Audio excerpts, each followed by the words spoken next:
दोस्तों, स्वागत है आपका हमारे चैनल पर। आज मैं आपको एक लालची काजी की कहानी सुना रही हूँ।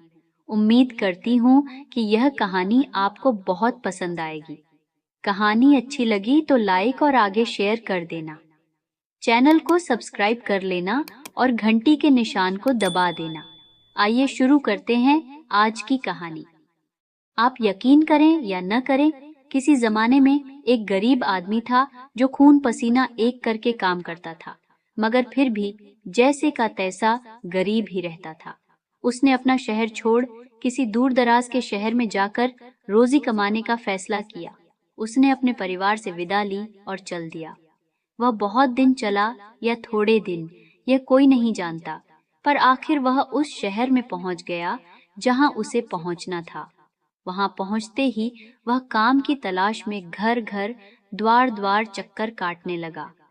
वह कभी किसी काम से इनकार न करता और हर काम को बहुत अच्छी तरह और बहुत ध्यान से करता। अपनी कमाई में से वह सिर्फ उतना ही खर्च करता जितना पेट भरने के लिए जरूरी होता, और बाकी एक छोटी सी थैली में यह सोचते हुए रख देता, मैं थोड़ी सी मेहनत और करूंगा, थोड़ा पैसा और बचाऊंगा और फिर अपनी बीवी और बच्चों के पास लौट जाऊंगा।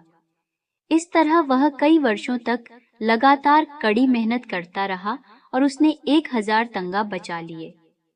एक गरीब आदमी के लिए तो यह रकम बहुत बड़ी थी, इसलिए वह इसके बारे में चिंता करने और यह सोचने लगा, अगर किसी कारण मेरी यह रकम खो गई तो इसे अपने साथ साथ लिए फिरना तो बेवकूफी होगी, क्योंकि मुझसे यह गुम हो सकती है।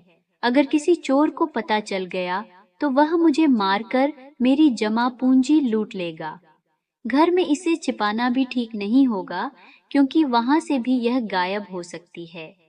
हो सकता है कि कोई इसे छिपाते हुए मुझे देख ले। बहुत से बदमाश और बुरे लोग हैं इस दुनिया में। तब मैं अपने पैसों से हाथ धो बैठूंगा और मुझे खाली हाथ ही घर लौटना पड़ेगा। उसके दिमाग में इसी तरह के ख्याल आते रहते और उसकी समझ में नहीं आता था कि वह क्या करे। आखिर उसने तय किया कि वह अपने 1000 तंगा काजी के पास रख देगा। लोग कहते हैं कि वह ईमानदार और नेकपाक आदमी है। उसने मन ही मन सोचा, मेरी रकम उसके पास सुरक्षित रहेगी। जब मैं अपने घर लौटने की सोचूंगा तो उससे यह रकम ले लूंगा। गरीब आदमी ने इस तरह अपने मन में तर्क वितर्क किया और ऐसा ही सोचकर वह काजी के पास गया। काजी ने उससे पूछा कि तुम किस लिए आए हो? गरीब आदमी ने जवाब दिया, ऐ मोहतरम काजी, मैं अपनी रकम आपके पास अमानत के तौर पर रखना चाहता हूँ। इससे बेहतर जगह मुझे कोई नहीं सूझती। जब तक मैं इस शहर में रहता और काम करता हूँ, तब तक मेहरबानी कर यह रकम अपने पास रख लें।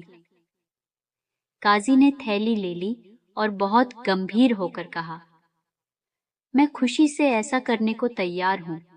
अपनी रकम महफूज रखने के लिए तुम्हें इससे बेहतर जगह नहीं मिल सकती थी। गरीब आदमी चला गया और काजी ने रकम गिनकर एक बड़ी सी तिजोरी में रख ली। कुछ समय बाद गरीब आदमी ने अपने घर जाने की सोची। वह काजी के पास गया और बोला, मोहतरम काजी, मुझे मेरी रकम लौटा दीजिए, क्योंकि कल मैं इस शहर से जा रहा हूँ। काजी ने उसे गौर से देखकर पूछा, तुम किस रकम की बात कर रहे हो? मोहतरम काजी, वही 1000 तंगा जो मैंने आपके पास अमानत रखे थे। तुम्हारा दिमाग चल निकला है, काजी चिल्लाया। कब तुमने मुझे दी थी रकम? वाह, ये भी खूब रही। 1000 तंगा। तुम्हारी 7 पीढ़ियों में किसी ने 100 तंगा नहीं देखा होगा। तुम्हारे पास कहाँ से आएगा 1000 तंगा? गरीब आदमी ने काजी को याद दिलाने की कोशिश की कि कब वह उसके पास रकम लेकर आया था और उनके बीच क्या बातचीत हुई थी, मगर काजी ने उसकी एक ना सुनी।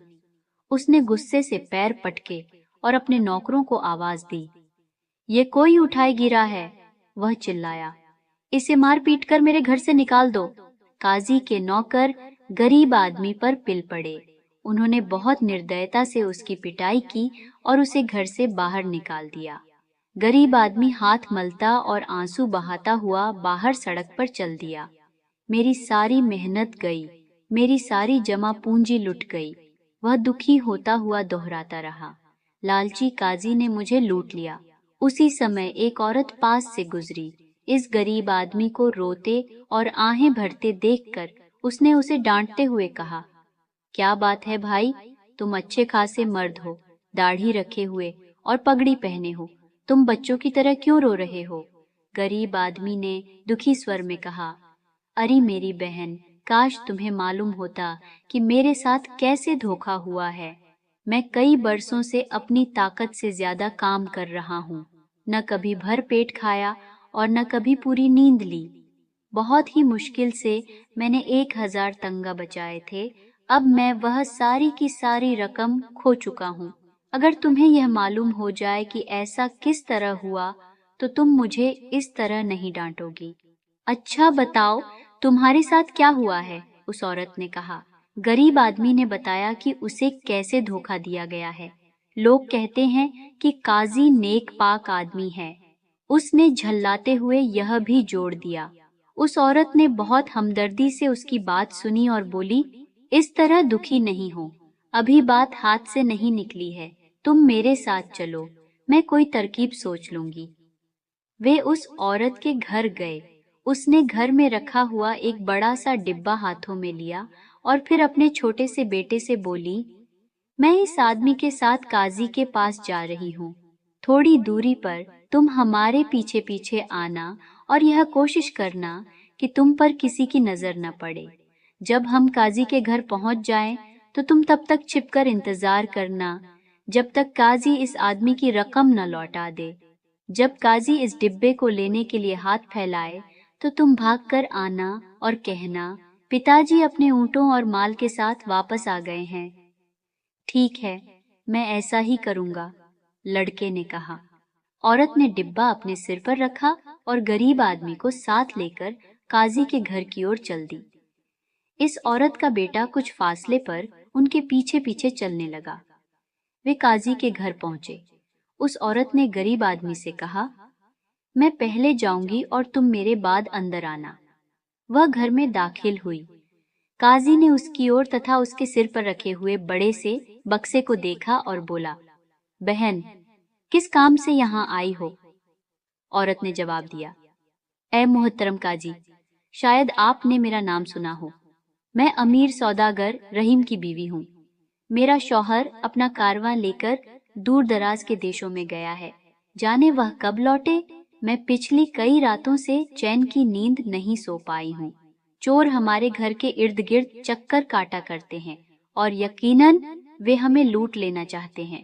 इस डिब्बे में हमारा सारा रुपया, सोना और हीरे जवाहरात है।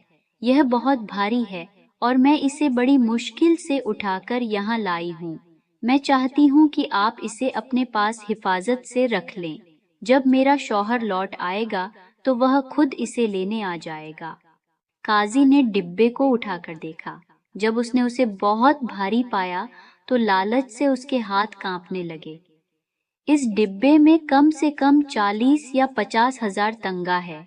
उसने सोचा, इसके अलावा बहुत से हीरे भी हैं। मैंने सुना है कि यह रहीम बहुत अमीर आदमी है।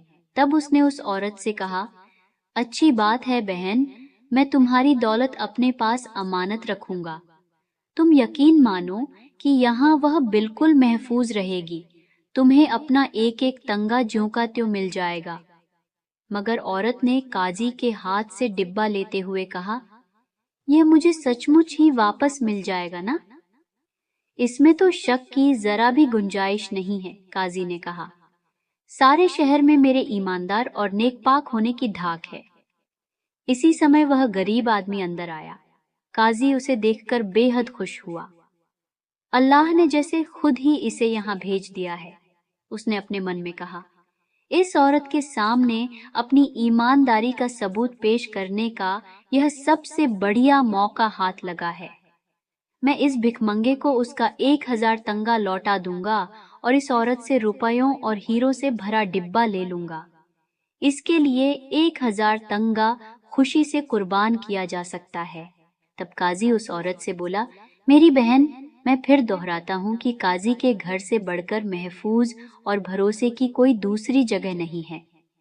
तुम्हारे घर के मुकाबले में यह डिब्बा मेरे पास कहीं ज्यादा महफूज रहेगा। जब तुम्हारा शौहर लौट आए या जब तुम खुद चाहो, आकर अपने इस डिब्बे को वापस ले सकती हो।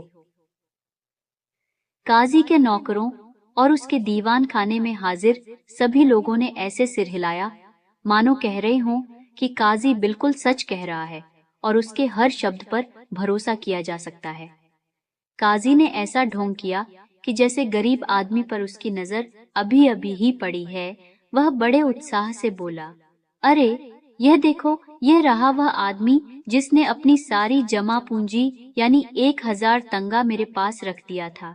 इसने आज सुबह ही मेरे पास आकर अपनी रकम वापस मांगी थी, मगर मैं इसे पहचान न पाया। मैंने इसे चोर समझा और रकम लौटाने से इनकार कर दिया। अगर कोई इसे अच्छी तरह जानने पहचानने वाला आदमी इसकी शिनाख्त कर दे तो मैं फौरन इसे इसकी रकम लौटा दूं। औरत बोली, ए मोहतरम काजी, हम तो लगभग 2 साल से इस गरीब आदमी को जानते हैं। यह बहुत दूर से इस शहर में आया था और तभी से बड़ी सख्त मेहनत कर रहा है। कुछ वक्त तक उसने हमारे घर में भी काम किया है। यकीन मानिए कि उसने बहुत ही मेहनत से पैसा कमाया है, इसीलिए तो उसके हाथों में घट्टे पड़ गए हैं। काजी ने होठों पर बहुत ही मधुर मुस्कान लाते हुए कहा, तो तुम इस आदमी को जानती हो, तब तो देर करने की कोई तुक ही नहीं। मेरे भाई, मेरे पास आकर अपने 1000 तंगा ले लो। लो जल्दी करो। काजी ने अपनी तिजोरी खोली, उसमें से कुछ रकम निकाली और 1000 तंगा गिनकर बड़े दिखावे के साथ गरीब आदमी को पेश कर दिए। हाँ तो बहन, अब तो तुम्हें यकीन हो गया होगा कि लोगों की दौलत मेरे पास कैसे महफूज रहती है और कैसे मैं उसे उनके मालिकों को लौटा देता हूँ। काजी ने जल्दी से कहा, अब तुम डिब्बा मेरे पास छोड़कर चैन से घर जा सकती हो। और उसने डिब्बे के लिए अपने हाथ फैला दिए। इसी वक्त इस औरत का बेटा गली में से दौड़ता हुआ आया। माँ, उसने पुकार कर कहा, जल्दी से घर चलो, पिताजी अपने ऊंट और माल लेकर घर आ गए हैं और तुम्हारा इंतजार कर रहे हैं। यह बात है, अब जब मेरा शौहर लौट आया है तो मुझे चोरों का बिल्कुल डर नहीं। इस औरत ने हंसकर कहा, वह नेक पाक काजी के बिना ही अपनी दौलत की देखभाल कर लेगा। इतना कहकर इस औरत ने अपना डिब्बा वापस लिया, उसे सिर पर रखा और गरीब आदमी के साथ काजी के घर से बाहर आ गई। मेरे भाई, इंसान को मायूस कभी नहीं होना चाहिए, उसने कहा। याद रखो कि दुनिया में ऐसा कोई मक्कार और चालाक आदमी नहीं है जिसकी मक्कारी और चालाकी हमेशा कारगर हो सके। अपने घर जाकर चैन की बंसी बजाओ। बहुत भटक लिए अजनबी इलाकों में। अपनी खून पसीने की कमाई को खर्च करो और मौज मारो। उन्होंने एक दूसरे से विदा ली और अपनी अपनी राह चल दी। अब काजी का हाल सुनिए। अकेला रह जाने पर वह गुस्से से आग बबूला हो उठा। वह अपनी दाढ़ी के बाल नोचने और पांव पटकने लगा। गुस्से और निराशा के मारे उसका बहुत बुरा हाल था। उफ, किस्मत फूट गई, हाय बेड़ा गर्क हो गया। वह गुस्से में बार बार यही दोहराता रहा। बुरा हो कमबख्त रहीम सौदागर का, उसे भी इसी वक्त आना था। 1 घंटा, सिर्फ 1 घंटा देर से आ जाता तो क्या उसे गोली लग जाती? तब सारा किस्सा हो गया होता। दौलत से भरा हुआ डिब्बा मेरा हो चुका होता। मेरी दौलत कई गुना बढ़ गई होती। मेरी तिजोरी ऊपर तक भर गई होती। हाय, मैं क्या करूं? मेरी किस्मत दगा दे गई। हाय, मेरी फूटी किस्मत। काजी बार बार दोहराता रहा। दोस्तों, ये थी आज की कहानी। आपको कहानी कैसी लगी? मुझे कमेंट करके जरूर बताना। आपका बहुत बहुत धन्यवाद।